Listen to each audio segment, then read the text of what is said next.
Gálatas 2, versículo 11, diz o seguinte, é um texto um bocado extenso. E chegando Pedro à Antioquia, lhe resisti na cara, porque era repreensível. Então Paulo disse ao Pedro, tu estás enganado.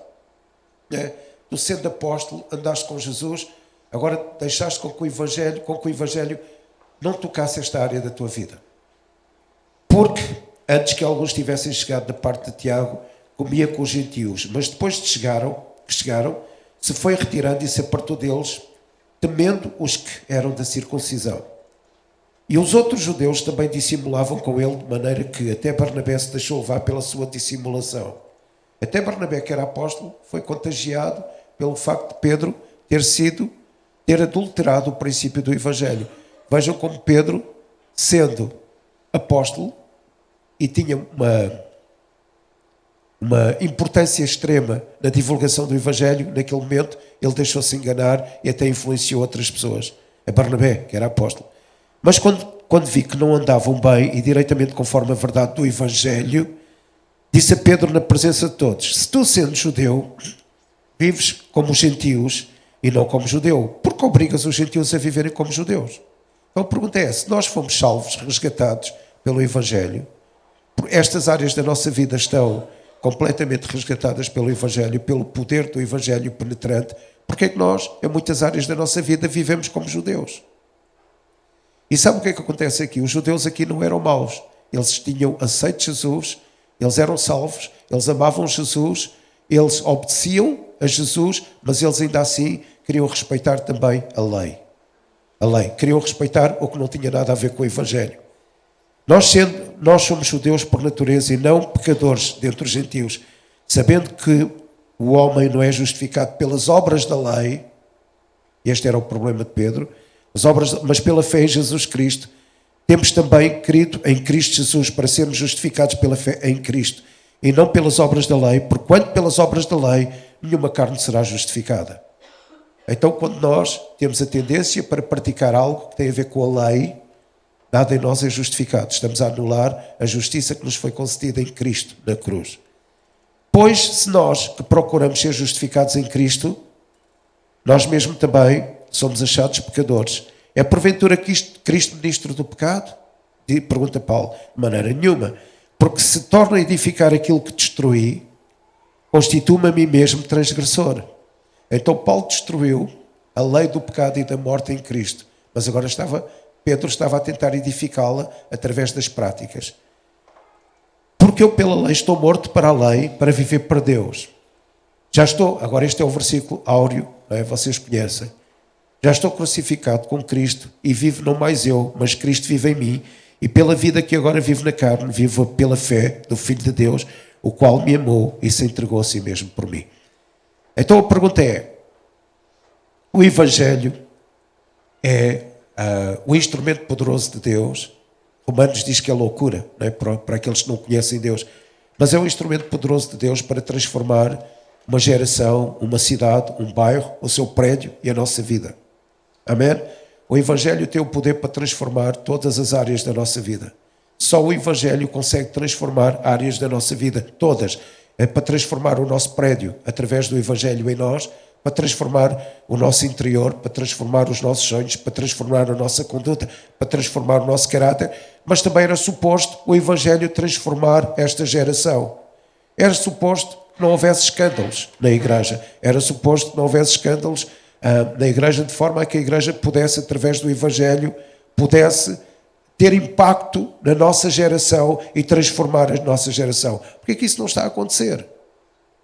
Que importância nós estamos a dar ao Evangelho? Como é que nós estamos a viver o Evangelho? O Evangelho é um coração que se move para o nosso coração, transmitindo os valores para transformar a nossa vida. Amém? Todos nós necessitamos de andar nesta senda da transformação. Então, como é que o Evangelho opera na minha vida? Vocês já questionam isto? Como é que o Evangelho está a operar na nossa vida? Não é? Como é que os valores do Evangelho estão a transformar a minha vida? O David disse aqui uma coisa muito interessante quando orou. Não é importante que ele tenha sucesso desportivo, não é importante que ele tenha sucesso, também é, Também é. Mas não é isso. Não é isso o auge da vida de uma pessoa. Não é isso que alinha a pessoa com o Evangelho. Ele disse, o importante é que ele tenha a sua vida alinhada com o coração de Deus, alinhada espiritualmente com o coração de Deus. O resto é secundário. Amém? Então, de que forma é que o Evangelho está a transformar a nossa mente? Né? De que forma é que o Evangelho está a transformar a nossa vida? Porque o coração da lei é tóxico. Não é? O coração da lei é tóxico. Não é? O coração do Evangelho é penetrante e é restaurador. O Evangelho é restaurador de todas as áreas da minha vida. Porquê que as pessoas sofrem depressões? Porquê que as pessoas sofrem uma série de situações complicadas em termos mentais e psicológicos? Cada vez há mais. Porquê? Não é? Porque não deixam o Evangelho gerar um novo conceito no seu pensamento. Não deixam o Evangelho mudar o paradigma. Não é? Então o Evangelho é o poder de Deus para transformar todas as áreas da minha vida. E a pergunta é, o que é que está na minha mente? Eu vou tentar desmontar isto. Não é? Eu sei que algumas pessoas vão dizer, não é bem assim, mas eu vou tentar desmontar segundo aquilo que Deus tem trazido ao meu coração. O que é que está na minha mente? Na minha mente está, na minha mente, em termos daquilo que eu quero falar hoje, está o facto de que muita gente ainda vive um senso religioso, mesmo querendo deixar o Evangelho transformá-lo. O que é que as pessoas no senso religioso, no sentido religioso, como Pedro, que inverteu a coisa, adulterou a coisa, como é que Pedro fez com que o Evangelho trouxesse uma recessão à vida dele, no sentido espiritual, uma regressão no sentido espiritual. Não é? Pedro não deixou que o Evangelho se fosse aplicado, provavelmente, ao seu caráter nesta área da relação, do social, porque Pedro estava-se a relacionar com os judeus que se tinham convertido e começou a adotar as práticas dos judaizantes que se tinham convertido.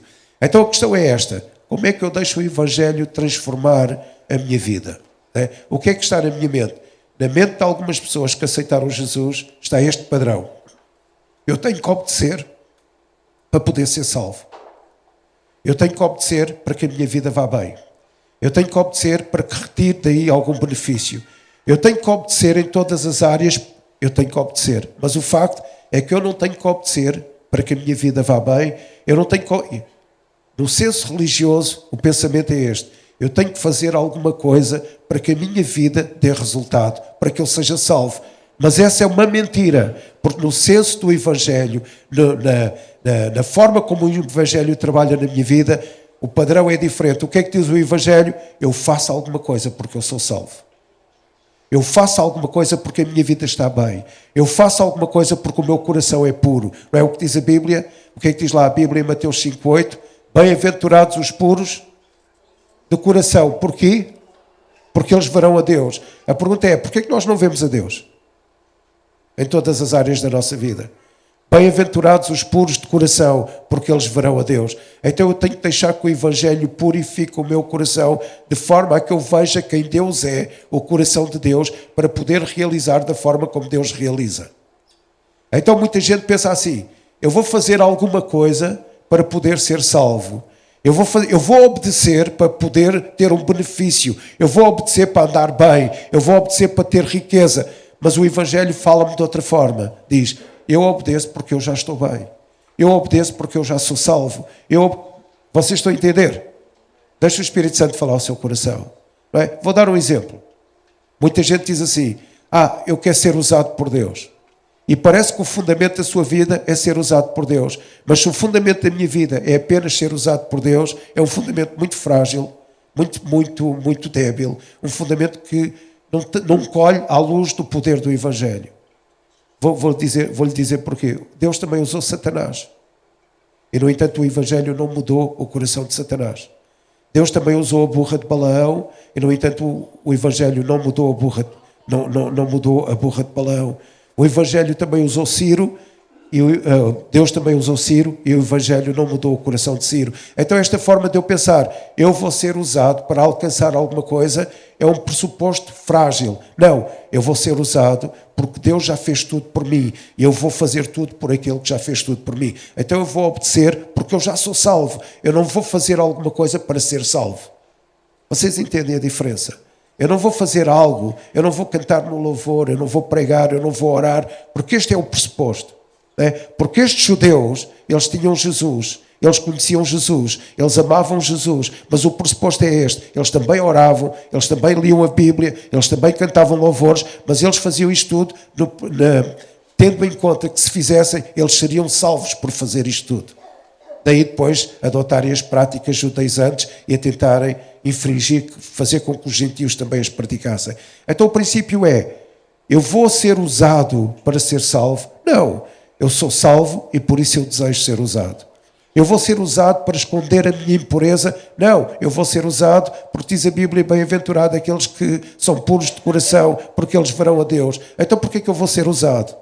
Para tentar esconder a minha impureza, para tentar lidar com o meu pecado? Não, Jesus já lidou com o meu pecado. O Evangelho purifica o meu coração. Porque o Evangelho purifica o meu coração, eu vejo Deus. E porque eu vejo Deus, eu quero ser tal e qual como Deus é. Então eu não quero fazer algo apenas para poder salvar a minha vida. Eu quero fazer algo porque Deus já salvou a minha vida, e Deus salvando a minha vida, eu quero salvar a vida dos outros. Porque eu quero ser como Deus é. Amém? Deixa o Espírito de Deus falar ao seu coração. Então eu vejo aqui duas ordens, dois paradigmas, duas formas de entender a vida cristã. O primeiro grupo era um grupo de judeus que andava com Jesus, obedeciam à lei, porque eles obedeciam à lei. É interessante, nos dois grupos, ambos obedecem. Ambos obedecem, e nós temos aquela velha máxima: o importante é obedecer. Não, o importante é obedecer, mas com que motivação nós obedecemos? Porque ambos obedeciam à lei, ambos oravam, ambos liam a palavra, ambos faziam tudo o que era suposto fazerem. Não é? Mas eles faziam com aquela ideia: eu vou fazer isto para ficar bem, eu vou fazer isto para ser salvo, mas isto é uma base muito frágil. Como eu vos estava a dizer, muita gente diz assim: eu vou ser usado para ser salvo, eu vou ser usado para lidar com o meu problema, eu vou ser usado para Deus trazer um benefício. Mas sabe o que é que acontece? Em Mateus 7, eles foram ter com Jesus e disseram: Deus, nós fizemos isto em Teu nome, pregámos em Teu nome, orámos em Teu nome, fizemos tanta coisa em Teu nome. E Deus disse: eu não vos conheço de lado nenhum. Então nós podemos fazer muita coisa e chegarmos diante de Deus e Deus dizer: eu não vos conheço de lado nenhum. Se eu fizer alguma coisa no intuito de eu ser salvo, se eu fizer alguma coisa do intuito de eu mesmo ficar bem, Deus dir-me-á um dia: eu não te conheço de lado nenhum. Sabe o que é que quer dizer isto? Eu não te conheço de lado nenhum. Deus está a dizer: e tu não tiveste intimidade comigo. Eu não participei na tua vida. O Evangelho não participou na tua vida. Tu fizeste tanta coisa na igreja, fizeste tanta coisa supostamente para o reino, para tentares tirar algum benefício disso que fizeste. E eu não vos conheço de lado nenhum. Porque o intuito de fazer alguma coisa não é tirar benefício. O intuito de fazer alguma coisa é pelo facto de Deus já ter gerado pureza no meu coração. Bem-aventurados os puros de coração. E eu ter visto Deus, e porque eu vi Deus, eu quero fazer tudo por aquele que fez tudo por mim. Este é o poder do Evangelho. Eu quero fazer tudo na área das finanças, porque Ele já me deu tudo. Eu quero fazer tudo na área dos relacionamentos, porque Ele já se relacionou connosco, já fez tudo para se relacionar comigo. Eu quero fazer tudo em todas as áreas, porque Ele já fez tudo por mim em todas as áreas. Mas há muita gente que pensa: eu vou fazer alguma coisa, né, para ver se alcança algum valor e se sou salvo. Não, o valor é alcançado em Cristo através do Evangelho. Amém? Então, um senso religioso comum, que é este: você faz algo para ser salvo, você obedece para seu bem, não é? Mas o coração do Evangelho não é esse. O coração do Evangelho é: eu sou salvo, por isso obedeço. Eu não obedeço para ser salvo, eu sou salvo, por isso obedeço. Porque eu sou totalmente aceito por Deus, eu obedeço. Eu não obedeço para ser totalmente aceito por Deus, mas porque eu fui totalmente aceito por Deus, então eu obedeço. E ambos têm o sentido da obediência. Ambos oram em obediência. Ambos leem a Bíblia em obediência. Ambos fazem a coisa em obediência, coisas em obediência. Mas a motivação é totalmente diferente. E os efeitos dessa motivação também serão diferentes. Amém? Vou dar-vos uma ideia acerca do dízimo. Não sei porque é que vou falar do dízimo agora. Por causa... Nós temos 3 posições acerca do dízimo. Ou não concordo e não dou, porque é da lei, nós dizemos isso. Ou concordo e dou, mas dou para quê? Para tentar tirar um proveito disso, tentar tirar um benefício disso para não ser amaldiçoado, para poder que venha alguma coisa de grande abastança sobre a minha vida. Então eu faço em função de alguma coisa que eu vou alcançar. Amém? E este é o senso religioso destes judeus que se converteram a Jesus. E Pedro estava a ser enganado por essa forma da lei. Então eu dou o dízimo porquê? Eu dou o dízimo porque eu quero quebrar alguma maldição? Não. Eu dou o dízimo porque quero ter um benefício no final? Não. Eu dou o dízimo porque é uma proposta da lei? Não. Eu dou o dízimo porque é pagar contas? Também não. Eu dou o dízimo porquê? Bem-aventurados os puros de coração, porque verão a Deus. Então, se eu quero ser puro de coração, o que é que eu vejo em Deus? Generosidade. Então eu dou o dízimo porquê? Porque eu quero ser generoso. Tenha eu um proveito futuro ou não, tenha eu uma graça futura ou não, quebre eu uma maldição ou não, não importa. O que importa é que eu dou o dízimo. Eu podia dizer, eu dou o dízimo, eu oro, eu leio a Bíblia, eu canto louvores. Porquê? Porque eu vejo Deus fazer isso. Eu vejo a generosidade de Deus, eu vejo o amor de Deus, eu vejo a forma como Deus se relacionou connosco, eu vejo como Ele se entregou por nós em Cristo, eu vejo tudo isso, então eu faço isso também. Amém? Bem-aventurados os puros de coração, porque eles verão a Deus. Então porquê que eu dou o dízimo? Porquê que eu dou o dízimo? Para ter algum benefício? Não, eu dou o dízimo porque vejo que Deus é generoso e eu quero ser generoso como Ele é generoso. E agora, trazendo este assunto, nós temos sempre aquela velha frase de Malaquias, em que o povo diz assim: Deus, onde é que nós te roubamos?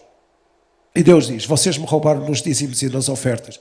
E nós focamos só nisso. E nós achamos que dízimo é só isso. Não. Ele diz que abrirei, fazei prova de mim, abrirei o quê? Não é uma porta, abrirei as janelas do céu. Amém? Eu já lá vou. Então porquê é que eu quero orar obedecendo? Porque Deus já fez tudo por mim. Porquê é que eu quero ler a Bíblia obedecendo? Porque Deus já fez tudo por mim. Deus já registrou o meu valor quando Ele morreu por mim em Cristo. Amém? Então porquê é que eu quero dar o dízimo? Onde é que eu roubo a Deus se não der o dízimo? Porque muita gente diz, então lá estão eles a falar sobre roubar a Deus. Vou-lhe explicar uma coisa. Mateus 25, 37 a 40 diz o seguinte: Jesus está a falar com os justos e eles perguntam: Jesus, onde é que nós te demos de comer? Onde é que nós te demos de beber? Onde é que nós hospedamos o estrangeiro? Isto é a propósito de nós fazemos porque obedecemos e obedecemos porque Deus já fez tudo por nós. E Jesus disse: olha, quando fizerem isso a um destes pequeninos, a mim fazeis. Então onde é que eu roubo o dízimo a Deus? Eu roubo o dízimo a Deus quando eu não proponho à igreja a facilidade delas poderem alimentar o estrangeiro, cuidar do órfão, cuidar do pobre, ter dinheiro para poder gerar uma solução para a vida daquelas pessoas.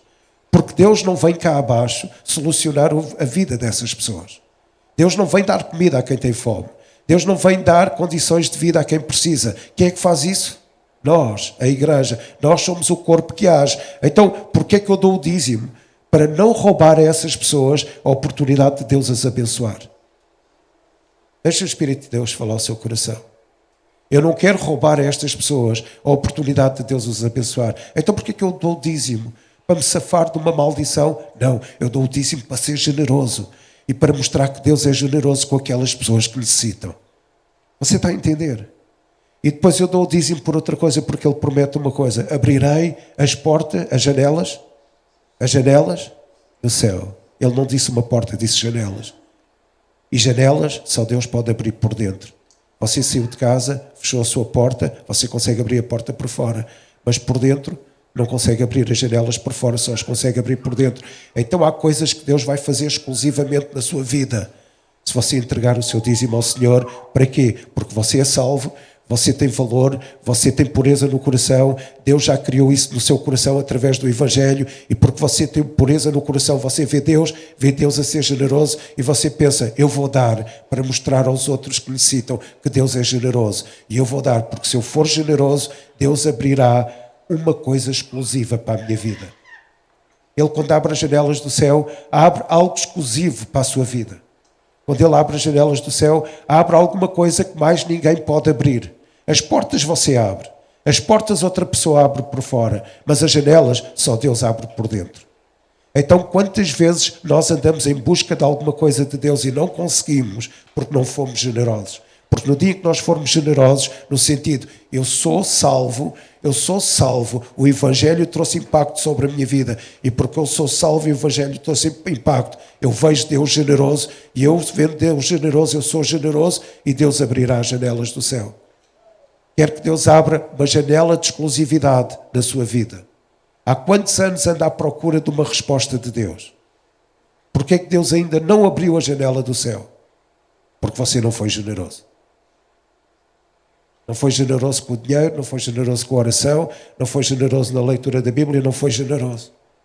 Então, no dia em que eu entregar a Deus entregando aos outros a minha vida, Deus abrirá uma janela de exclusividade no céu. Essa janela está fechada ainda em muitas vidas que não acham que o Evangelho é penetrante, é profundo e é abrangente para mudar todas as áreas da minha vida, da nossa vida. Amém. Então, há ordens diferentes. Aquela ordem que diz, se eu fizer alguma coisa, eu vou ter proveito. E há outra ordem que diz, não, eu já faço porque eu já tive proveito. Eu já fui salvo, eu já fui abençoado. Amém? Amém. Então, eu obedeço muitas vezes para ser aceito. Então, essa é era o que os judeus faziam, foi o que o Pedro fez. Eles estavam a obedecer para tentar ser aceitos. E essa obediência, escute bem isto, essa obediência é uma obediência preocupante, ansiosa e uma obediência receosa. Porque no dia que eu achar que vai tudo dar errado, eu não sei se consigo obedecer. Eu digo, eu vou obedecer para ver se isto está certo. Eu vou fazer alguma coisa para ver se isto está certo. No dia em que eu achar que aquilo não vai dar certo, eu tenho um síndrome de culpa. Isto não deu certo. E eu vou tentar insistir naquilo, porque eu não quero falhar no resultado que aquilo provoca na minha vida. Eu vou fazer isto, eu vou orar muito mais para ver se eu consigo ter algum proveito. Não, eu já tive o proveito. Deus já me concedeu todas as bênçãos espirituais nos lugares celestiais para mim. Então, se eu já tive o proveito, eu vou orar mais. Então, eu obedeço porque eu já tive tudo. Eu não obedeço para ter mais, porque no dia em que eu quiser obedecer para ter mais, eu ando aqui ansioso. Ansioso porquê? Porque se um dia aquilo que eu fizer falhar, eu não vou ter mais. Então eu ando ansioso para fazer, e para fazer, e para fazer, e para fazer, e para fazer, e para ser usado, e para ser usado, e para ser usado, e para fazer mais, e eu ando ansioso, e no dia em que eu não conseguir fazer, eu acho que não vou ter mais de Deus. Então eu tenho tudo, e porque eu já tive tudo em Cristo, eu vou fazer. Eu vou obedecer, eu vou orar, eu vou cantar louvores. Amém? Então, muitas vezes, eu tenho uma obediência ansiosa, uma obediência egoísta, uma obediência preocupada, receosa. E porquê? Porque eu obedeço para me servir a mim mesmo. Quantas vezes nós cantamos num louvor a pensar naquilo que nós vamos sentir? Honestamente, deixe-me que eu diga isto. Deus não quer saber o que é que você vai sentir nesse dia. Deus quer saber o que é que o seu louvor vai produzir na vida de uma comunidade. Deus não quer saber o que é que você vai sentir nesse dia. Deus quer saber o que é que aquilo que você vai produzir, porque é salvo, porque é uma pessoa que já alcançou tudo em Cristo. O que é que isso vai produzir na vida de alguém que está aqui pela primeira vez? Então eu não estou no louvor para me servir a mim mesmo. Eu estou no louvor porque eu sou salvo, eu reconheço Deus e eu quero obedecer porque Ele já fez tudo por mim. Então eu faço louvor no sentido de eu poder abençoar os outros, que vão ser receptores desse mesmo louvor. E às vezes nós pensamos tanto, o que é que eu vou sentir hoje? Como é que Deus me vai falar hoje? Então eu falo o louvor ou pregação aos outros porque Deus já me falou. Eu não faço isto para Deus falar. Está a entender o que eu estou a dizer? Eu não faço isto para me servir a mim mesmo. Eu faço alguma coisa porque Deus já me falou. Eu obedeço porque Deus já fez tudo por mim em Cristo. Amém? Então eu obedeço porque já ganhei tudo em Cristo. Então eu obedeço com alegria e com amor. Amém? Eu obedeço com alegria. Há dois tipos de obediência. Uma obediência ansiosa, preocupante e egoísta. Eu vou fazer isto para ganhar alguma coisa. Foi o que Pedro fez. Eu vou-me sujeitar ao que os judeus que se converteram agora querem para ver se eu me consigo integrar no grupo deles. E Paulo chegou lá e disse, não faças isso, estás a enganar toda a gente. Se nós que somos judeus andamos como gentios, porquê é que vais pedir aos gentios agora que eles façam que sejam judeus? Porque depois eles queriam transferir isso para para os gentios, que eles praticassem as mesmas regras que os judeus praticavam. Então, se nós somos salvos, não é? Porque é que nós achamos que temos que fazer alguma coisa para ganhar a salvação? Se nós somos puros de coração, porque é que nós achamos que temos que fazer alguma coisa para lidar com a nossa impureza? Temos que lidar com a nossa impureza, mas o facto é que se nós deixarmos o Evangelho ser penetrante na nossa vida, ele purifica o nosso coração dessa impureza, e quando nós chegamos a Deus, a impureza está tratada e nós chegamos diante de Deus puros de coração, vemos quem Deus é e agimos da forma que Deus age. Deixa o Espírito de Deus falar ao seu coração. Então a pergunta é, se eu vejo Deus e se eu sou salvo e tenho a consciência que tenho valor nesse processo de salvação pelo poder do Evangelho, a pergunta é, eu vou fazer tudo para quem fez tudo por mim? Será que eu estou no louvor a fazer tudo para quem fez tudo por mim? Ou será que eu estou a fazer alguma coisa? Estou a usar o louvor, podia usar a oração, outra área da igreja. Será que eu estou a fazer tudo porque Deus fez tudo por mim? Ou será que eu estou a fazer alguma coisa para ver se tira algum proveito para mim? Quando eu dou o dízimo, será que eu estou a ser generoso? Eu obedeço a essa prática para ver se eu tiro algum proveito para mim? Ou será que eu estou a fazer isto porque Deus já foi tão generoso que deu o seu filho por mim e eu quero ser generoso como Ele, eu estou a dar a minha vida por outros? Deixa o Espírito de Deus falar ao seu coração. Eu estou quase a terminar. Então a obediência ansiosa, receosa e preocupante. Eu tenho medo. Eu ajo com medo. Será que o louvor vai correr bem hoje? Porque se não correr bem hoje eu fico sem valor. Não, o louvor vai correr bem, porque eu já tenho valor através do Evangelho e da salvação que o Evangelho provocou na minha vida. Amém? Então, quando eu ajo nessa obediência preocupante e ansiosa, eu não tenho a certeza dos efeitos dessa obediência. Eu tenho medo que me critiquem. Será que eu vou pregar hoje aquilo que eles querem ouvir para ver se eles dizem que eu sou bom? Se eu tiro algum benefício disso? Não, eu vou pregar hoje aquilo que está no meu coração, que Deus quer que eu diga, porque Ele já fez isso por mim. Ele já transformou o meu coração através do poder penetrante do Evangelho. Amém? Então eu falo aquilo que Deus tem falado ao meu coração. Amém? Eu anseio fazer, mesmo que não consiga, nesta obediência ansiosa. Eu penso em mim como uma boa pessoa no processo de autojustificação.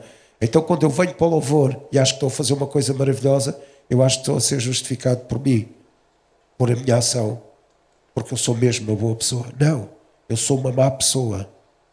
Todos nós somos umas más pessoas. Todos nós crucificámos Jesus. Todos nós éramos horríveis, mas em Cristo Ele purificou o nosso coração. E Ele transformou a nossa vida através do poder do Evangelho. E o coração do Evangelho que se move em nós tem transformado as áreas da nossa vida. E nós hoje dizemos, eu era de facto uma pessoa horrível, mas porque Jesus mudou o meu caráter, transforma a minha vida, tem transformado o meu entendimento, então eu quero fazer o melhor para Ele e para os outros. Amém? Este é o sentido do Evangelho. Então eu não vivo com medo da autojustificação. Eu vivo com a certeza que já estou justificado. E porque estou justificado, eu ajo em função das outras pessoas. Então eu sou justificado em Cristo. E a Bíblia diz aqui, no versículo 20, eu já estou crucificado com Cristo. Então o nosso coração tóxico, horrível, de mau caráter, morreu na cruz. Eu já estou crucificado com Cristo. Tudo o que era errado em mim morreu na cruz. Eu só tenho que aceitar isso na minha mente. E a pergunta é, o que é que vai na minha mente?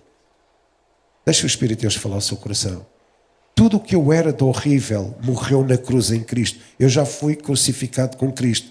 Não vivo mais eu morri na cruz. Ou seja, eu já estou livre de punição. Quer o louvor corra bem ou não, eu estou livre de punição. Claro, eu vou fazer o melhor. Amém? Porque Deus purificou o meu coração e eu vejo Deus. E eu vendo Deus, eu sei que Ele merece todo o louvor. E todo o louvor, o melhor que eu lhe puder dar para Ele. Mas mesmo que não corra bem, eu já estou crucificado com Cristo. Toda aquela necessidade que eu tenho de autovalor. Que digam, tu és bom. Isso morreu na cruz. Eu não preciso fazer nada para alcançar isso. Isso morreu na cruz. Porquê? Porque eu já estou livre de punição. Jesus foi entregue como justiça perfeita pela minha vida. Amém? E eu já ressuscitei em Cristo. Então tudo o que eu sou já ressuscitou em Cristo. Amém? Então eu não tenho que fazer alguma coisa para ser salvo. Eu já fui salvo. Eu não tenho que adotar aquela ideia, eu vou fazer alguma coisa ou ser usado para poder alcançar algum benefício. Eu já alcancei todos os benefícios. Por isso é que eu quero fazer alguma coisa no reino de Deus. Amém? E então, se eu já ressuscitei em Cristo, a mesma honra que foi dada a Cristo é a mesma honra que agora me é dada a mim. Se eu deixar o Evangelho penetrante e profundo tratar das áreas do meu caráter. Amém? A mesma honra. Então eu não tenho que estar aqui a cantar no louvor para tentar fazer com que os irmãos percebam que eu me auto-justifiquei, que sou muito bom e que estou a fazer alguma coisa para Deus porque eu quero ser salvo neste processo. Não. Eu estou a cantar porque Deus já me justificou. Eu já me livrei da punição em Cristo e porque eu me livrei da punição em Cristo, eu estou a fazer algo para poder abençoar os outros. Para que os outros sintam também que não são punidos porque estão em Cristo e que o Evangelho também tem o poder para poder tratar todas as áreas do caráter. Então, quando eu penso que eu já tenho toda a honra que foi dada a Cristo, você já pensou nisso? Então, por que é que nós falhamos tanto no conceito do nosso valor? Por que é que nós achamos que temos que fazer sempre alguma coisa, mesmo que nós não consigamos fazer? Há tanta gente na igreja que tem medo de dizer que não é capaz de fazer, há tanta gente na igreja que tem medo de dizer que falhou, há tanta gente na igreja que tem medo de dizer que não vai conseguir, há tanta gente na igreja que tem medo de dizer... Porquê? Porque eles acham que se isso acontecer, eles não têm o valor que acham que devem ter. Mas eu sou o mais miserável dos homens, mas em Cristo eu tenho a honra que foi dada a Cristo no dia da sua ressurreição. Amém? Então eu não faço para poder salvar a minha vida. Eu faço porque obedeço para poder salvar a vida dos outros. Deixa o Espírito de Deus falar ao seu coração. E eu vou terminar. Em Gálatas 2,14, Paulo revela o coração de Pedro. E revela o coração do Evangelho. Deus não pensava no efeito das suas atitudes. Pedro não pensava que ele estava a prejudicar Barnabé por querer que os gentios adotassem as mesmas regras que os judeus tinham aceito Jesus naquela época. Então Pedro não pensava no efeito, e às vezes nós não pensamos no efeito das nossas atitudes. Será quando você se zanga com a sua mulher à frente dos seus filhos, o Evangelho está a produzir alguma coisa na sua vida? Será quando você grita à frente dos vizinhos, o Evangelho está a produzir alguma coisa na sua vida? Porque Pedro não pensou no efeito do Evangelho. E o facto é que o Evangelho, no efeito de não cumprir o Evangelho segundo a graça. Será quando nós tomamos decisões, nós pensamos no efeito disso nas nossas vidas? Será quando nós dizemos que não queremos falar com alguém e temos uma ira contra alguém, será que nós pensamos nisso e estamos irados com alguém, ressentidos com alguém? Será que nós pensamos no efeito que isto vai provocar na relação? Sabe, tem um efeito eterno. E aqueles que têm ressentimentos não herdarão o reino dos céus. Então, se você não fala com alguém, não herda o reino dos céus. Você tem um problema com alguém grave, não herda o reino dos céus. Não herda o reino dos céus. Você entende o que eu estou a dizer? Porquê? Porque quer manter a sua reputação. A reputação é aquilo que menos importa na nossa vida. O que importa é o facto de nós sermos salvos, olharmos para Deus, sabermos que a pureza que Deus instala no nosso coração através do Evangelho nos faz ver quem Deus é, e porque vendo quem Deus é, nós agimos como Deus age na vida das outras pessoas. Amém? Deixa o Espírito de Deus falar ao seu coração.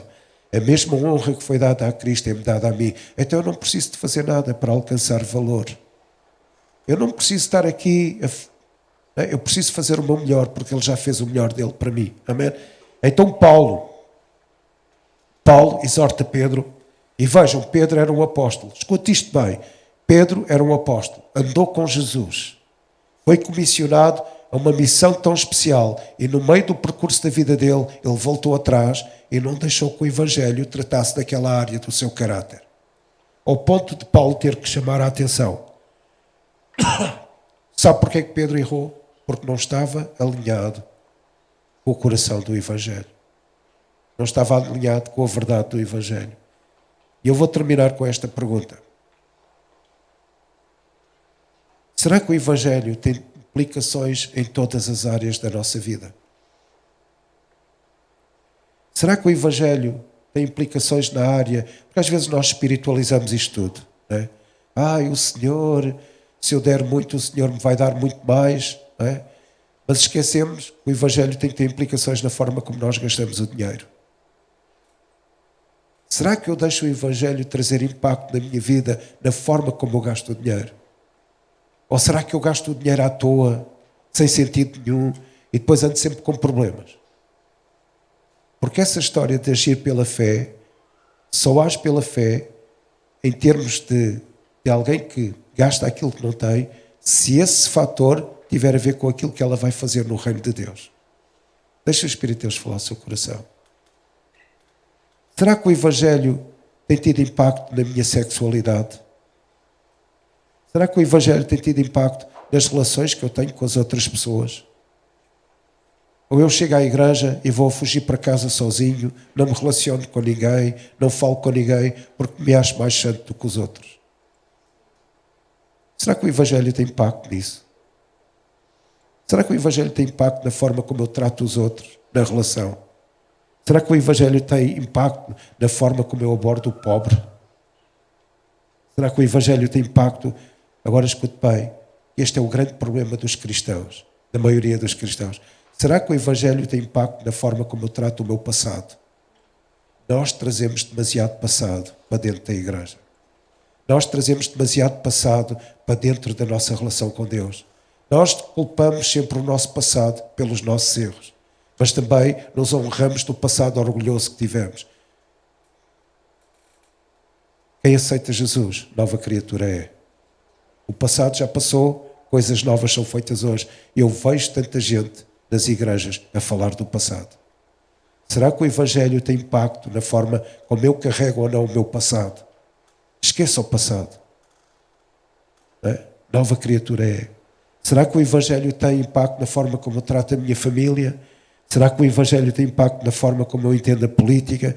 Será que o Evangelho tem impacto na forma como eu sirvo a Deus?